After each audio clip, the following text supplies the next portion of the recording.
देवगढ़ गांव के पास पहाड़ों के बीच एक पुरानी गुफा थी। लोग उसे अंधेरी गुफा कहते थे।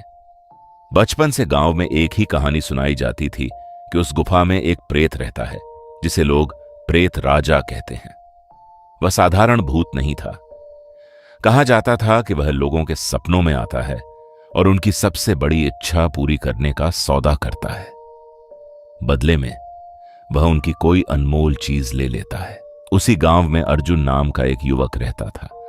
उसके पिता कर्ज में डूबे हुए थे और अर्जुन का सपना था कि वह शहर जाकर बहुत अमीर बने, ताकि अपने परिवार की गरीबी दूर कर सके।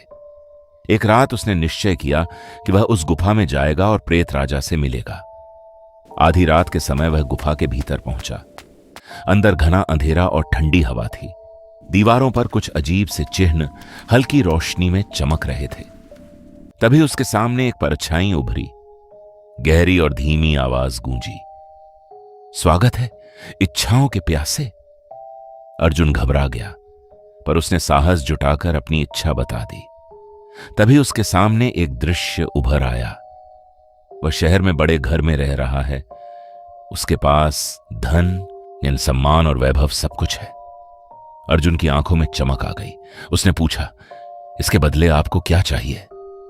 आवाज आई, बस तुम्हारी सबसे प्रिय स्मृति। अर्जुन चौंका। स्मृति? हां, वही याद जिसे तुम सबसे अधिक संजोकर रखते हो। अर्जुन ने सोचा कि एक स्मृति के बदले यदि उसका पूरा भविष्य बदल सकता है तो यह सौदा बुरा नहीं है। उसने सहमति दे दी। अगली सुबह वह अपने घर में था। सब कुछ सामान्य दिख रहा था, पर उसे भीतर एक अजीब खालीपन महसूस हो रहा था। उसकी मां उससे बात कर रही थी, लेकिन उसे याद ही नहीं आ रहा था कि उसके पिता का चेहरा कैसा था, उनकी आवाज कैसी थी और बचपन में उनके साथ बिताए हुए पल कैसे थे। उसकी सबसे प्यारी स्मृति गायब हो चुकी थी।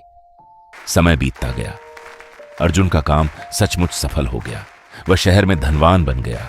उसके पास वह सब कुछ था जिसका उसने सपना देखा था, लेकिन हर रात उसे वही आवाज सुनाई देती, एक और सौदा। धीरे धीरे उसकी और भी स्मृतियां लुप्त होने लगीं। उसे अपना बचपन याद नहीं रहा, अपने मित्रों के नाम याद नहीं रहे, यहां तक कि वह यह भी भूलने लगा कि उसने अमीर बनने का सपना क्यों देखा था। उसके पास धन था, पर उसकी आंखों में कोई चमक नहीं बची थी। एक दिन वह फिर उसी गुफा में पहुंचा।